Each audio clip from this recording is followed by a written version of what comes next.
Today, we're speaking with Jason Witt, the Director of Sales at Bonfire, and you're going to hear an interesting story about how he went from pursuing a CFA to pivoting into sales with tons of ups and downs, including completely crashing and burning in his first demo. This is going to be a fun conversation. Stay tuned.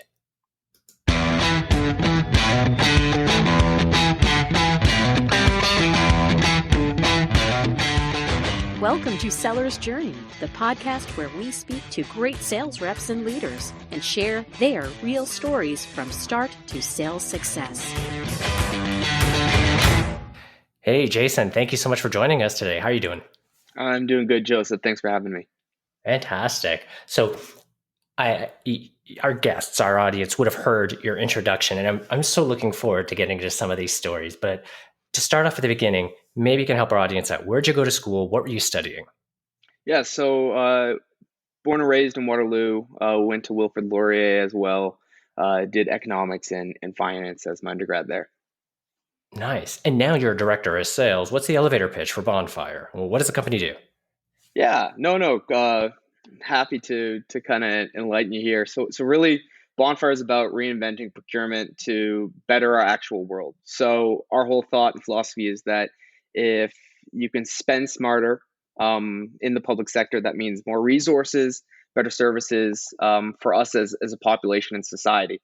And, given kind of the situation out there, I think it's more prevalent than ever. Totally fair. And I love the attention and the contextualization of what's going on today. I imagine you're seeing a shift in your selling processes. How's that impacting your sales cycles? Yeah, no, it's been interesting. We actually, to just help out, we decided to, at the beginning of this whole crisis, start offering Bonfire for free.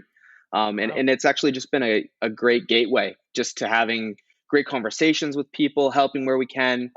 Some people are leveraging the free program. Other people from that free program have actually decided to be clients already. So for us, it's been an interesting pivot as we'd never offered, free services before, but we're learning and it's been good. We're happy to be helping people and at least the public sector and just in general across Canada and the US. So free's a hard price to beat. Is it changing your sales cycle and sales motions much? It's adding I think a new pathway to it. It's maybe delaying the cycle a little bit, but we're finding that it's starting to generate a more humanistic approach to selling. So you build that relationship quicker with the prospect, and we're actually seeing kind of conversion rates trending upwards because you have that ability to just get one-to-one with that prospect, understand what the pains that they're dealing with, especially pains that are prevalent right now, and offering something for free to help them, I think has really allowed them to look at us different than just, tech salespeople, but actually people that generally want to help them.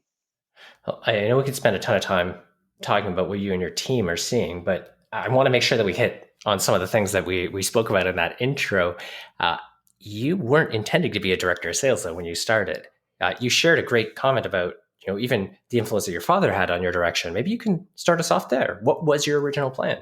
Yeah, for sure. So I had taken the same kind of program that my dad had done in university. He's a CFO for an investment firm, and he did his now CPA, but back in the day was his CMA. And so I decided I kind of want to do my CFA. My now wife at that time was in Toronto doing some co-op placements as a graphic design and had a job lined up there. I was working for TD.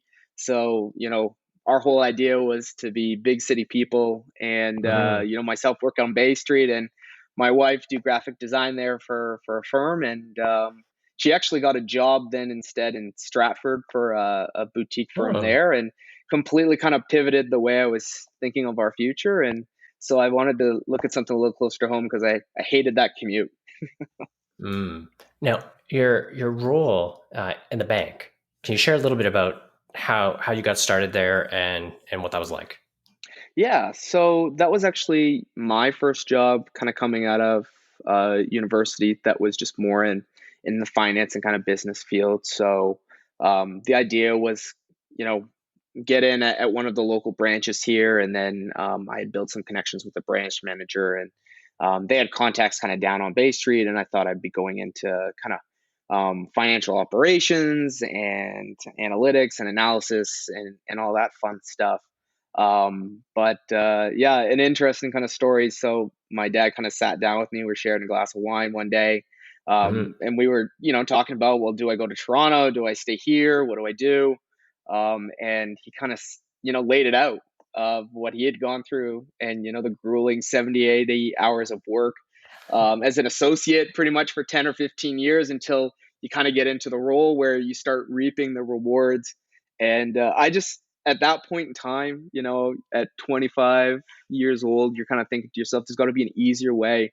He really sold you on it, huh? Yeah, to kind of to make that, same kind of money in your life, and achieve those kind of things, but maybe do so here in Waterloo. And so I kind of looked at what was booming in Waterloo, and I knew tech was, and I looked at sales, and I was always kind of a personal person. And, in university, I had odd sales jobs. So I'd been like a fundraiser for Sick Kids Hospital, and Hmm. even like did demos for Keurigs at like Future Shop and Best Buy stores back in the day.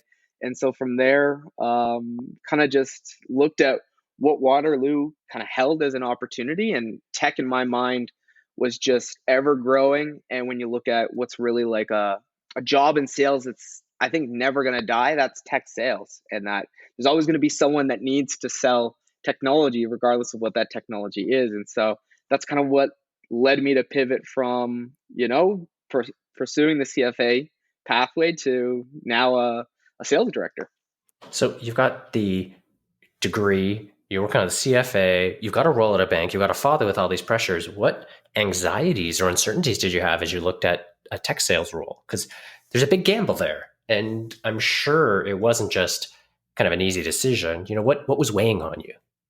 No, for sure. It was even the fact of like cold calling, like that when I walked into kind of that first interview as a BDR, and Hmm. that was with desire to learn. They talked me through the daily responsibilities, and even cold calling, like that is, even for people that are very outgoing, it's a difficult thing to do. So I always give so much credit to BDRs wherever I am or whatever role I'm in, because they're front lines. They're calling people. They're that first line of trying to pitch what this company can do for them. And so, that was probably a nerve wracking thing for me, was actually getting on the phones, making the dials. But I just kind of pushed through it. And after you do it and you get, about 100 no's sent your way, 500 no's sent your way, it just kind of rolls off your back. And then you realize that, what these people kind of think of you or are saying, or whatever, it doesn't really kind of impact you or affect you too much. So, once I got over that hurdle and realized that what we were doing was great and offering was great, then it was just finding the people that cared about what you cared about. And then when you had that connection, that's when I really started to love my job, is when I could talk to those people that cared about what we cared about. And you could see, things clicking there. And so I think that was how I overcame something that was very nervous for me. And I think nervous for a lot of BDRs. But what you have to look for in that future is just really just finding what makes you comfortable in that role, but then capitalizing it and using it to advance your career forward. I love the way you phrase that. Yeah, open about the anxiety, the uncertainty, the fact that people say things, but finding people and speaking with people who care about what you care about. I think that's a fantastic way to phrase it. Thank you for phrasing it that way. Yeah, Um, no problem. that role, you have a really interesting leap. We hear from a lot of people that they can get into that VDR role, but often where they hit a bit of a plateau or a challenge is transitioning from that BDR to an account executive role. Because some companies make that easier, some companies make that harder, and it's always a challenge. You had the added complexity of going from a very successful scale up that's known around the world to a relatively anonymous startup. Can you share a little bit about that leap from BDR to account executive? Because that story is a lot of fun. I'd love to hear it in your words. Yeah, no problem. It was interesting. There was a BDR that I'd given advice to, even Hmm. in an elevator at D2L, and he ended up getting hired. And He knew Corey Flatt, our CEO, and he had actually said, because I was looking to kind of do that transition, he said, "Hey, I know this startup. They're doing really cool things. They were just coming back from Y Combinator at that time, so the big incubator down in Silicon Valley." And he said, I can put you in connection and just go and chat with these guys. And I was looking at Vidyard as well, and a few other organizations, in addition to kind of where I was at D2L. And then from there, I sat down with the guys, and I still remember coming into that first interview, that was on location. We'd met at Balzac's, of course, and then the second interview was actually at this pool shop. So Acapulco Pools on Victoria, they had kind of leased out the front of the pool shop. So when I got in there, I'm all in a suit and a tie, and all the other guys are in jeans and t-shirts and flip-flops. And I hear a bandsaw going behind, because it was still an active pool construction shop behind us. So there's this bandsaw going. And now my Wait, is this the VP. place with the Bojangles dance studio right next door? Yes, that's Yes. correct. So you got a pool shop on one side, a dance studio on the other, but you're going to sell tech. Okay, I got it so far. Yep. So you got 6 guys there in the front of a shop.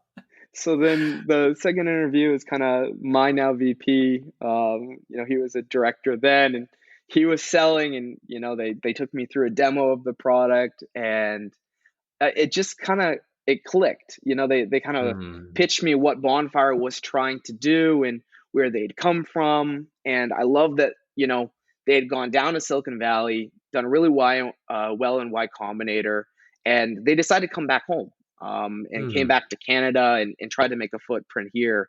But then I just got behind the story, so then ended up taking a rep role there, and I still kind of remember the first day, walking in and doing my thing, and kind of at the end of the day, there's a nice seasoned sales veteran, and it was kind of his 3-month probation, and they had decided to part ways with him. And it's coming from a BDR, and now I'm the only rep there, and I'd never sold a thing in Oh, my life.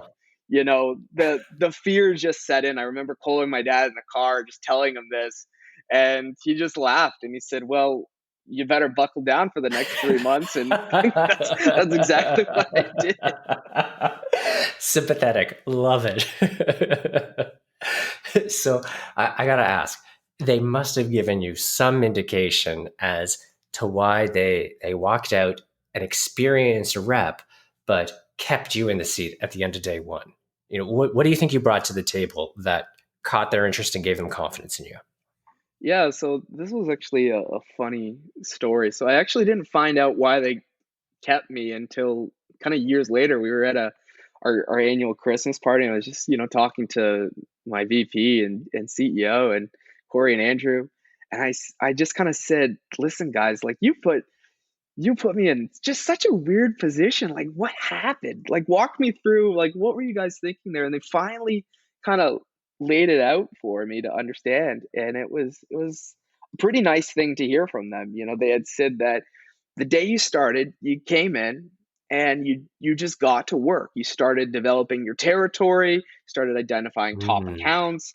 You even started calling people, and we weren't even expecting that. You were trying to elevator pitch Bonfire, and you barely knew Bonfire, but it was just, they had kind of said in 24 hours you had kind of put in more effort to try and further the company than kind of what one of these seasoned reps had done. And so that was, all of a sudden they had sat down 30 minutes before they had met with this other guy and just made the decision. And they of course are laughing the entire time while they're telling me this, Oh, and man. I'm kind of providing the other yin to the yang of, yeah, well, way to kind of put me in the hot seat. And it's been fun ever since.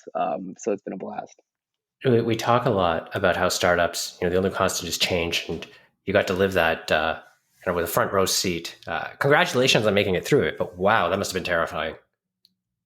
Yeah, it's been an experience. It's been kind of everything from early days, the company back then was 6 guys, kind of sitting down saying, "Okay, well, we need to hit this revenue target, or we aren't going to be able to pay the salaries or the bills, next month. And so what are we going to do this? Luckily, it's not a problem anymore. But, now there's just bigger numbers to go after with other problems tied to it. But it's been really interesting. I think that's one of my favorite things, at least in my role there and how I've developed and transitioned from a BDR to kind of the role I am now is doing so in a startup, in a company that had to reinvent and develop as well. So that was just a really cool thing. Was it added an extra layer of complexity, which ultimately I think kind of drove me as a rep to just work harder and try and think more outside the box, because you didn't have all the resources that you have,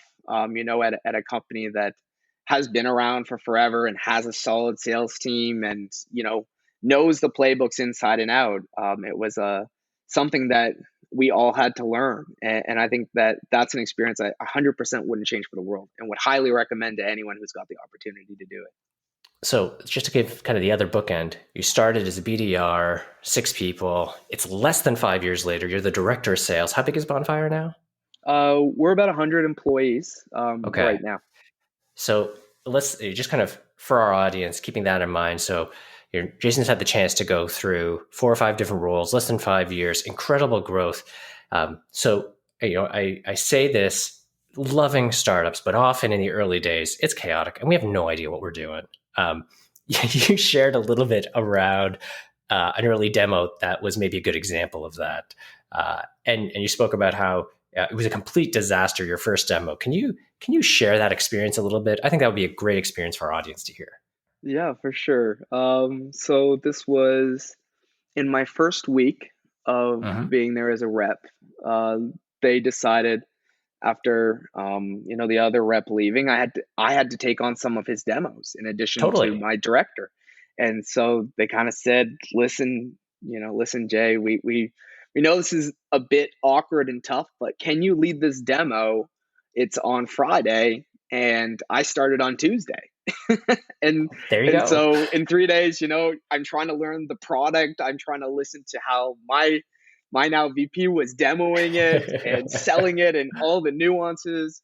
And I had to learn even like what an RFP was, and how do these public agencies even purchase things. And so it wasn't even just learning the tool, but how do these agencies even purchase, and what are their policies, and how does this affected kind of by state regulation. And so there was just so many things that I kind of thought I knew, and I walked in and I started demoing, and about 30 minutes into this hour-long demo, the prospect kindly stops me and just says, you know what, I think that I've seen enough.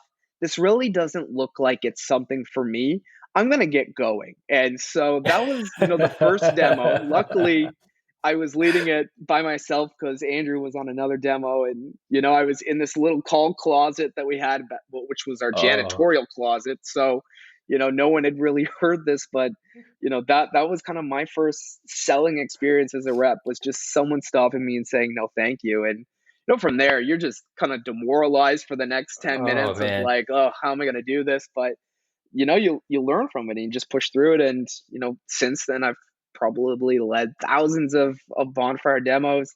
But fun story is the account kind of turned back around, and we actually got the account back about a year later. It all comes back around. So I think that's just a great thing. It does. I mean, having somebody walk out in the middle of the demo is almost worse than just having a no-show. That's tough. Kudos to you to sticking with it. That's a tough first week. Wow. This is incredible. As I think about the testament to your work turning it around, I mean, you had some rough challenges at the beginning, and now as you've grown to be a director of sales there, I think that's a huge testament to your work. So congratulations.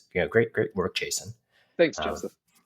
I think it's also a testament to Bonfire. I think they've got a great founding culture. If they can give somebody that kind of an opportunity, let them stumble and still see great success. I think that's a great example of kind of living and breathing that agile startup life. So, kudos to the whole Bonfire team. I know I said I wouldn't keep you too long. Do you have time for just a couple of rapid fire questions before we wrap up? Yeah, of course. Perfect. Okay. So You've been at Bonfire, you've been at a bank, you've been at Desire to Learn. Uh, Tools. What's your favorite sales tool? It would have to be Gong. That's my favorite sales tool right now. Nice. And outside of work, entertainment. What about movies? What's your favorite movie? So I was always a big fan ever growing up of just the James Bond franchise. So anything 007. Oh, love it. Okay, last one. You shared what your objectives were kind of going through school and graduating, but casting your mind back even before, when you were a kid, what did you want to grow up to be? Well, with 007 and watching those movies a lot with my grandfather, I thought that I was going to be a spy and work for, the Canadian government and be traveling all over and spying on villains. But alas, that just was not a real job that was available. Director of sales is a close second, I got to say, though. Hey, you get to travel. You get to There you travel. go. There you go. Jason, this has been such a delight. Thank you for making the time and for sharing your story. I enjoyed this conversation so much. Well, thanks for having me. I appreciate the opportunity. It was great to tell it. My pleasure. Looking forward to our next conversation. Hope you have an awesome day. Thanks, Joseph.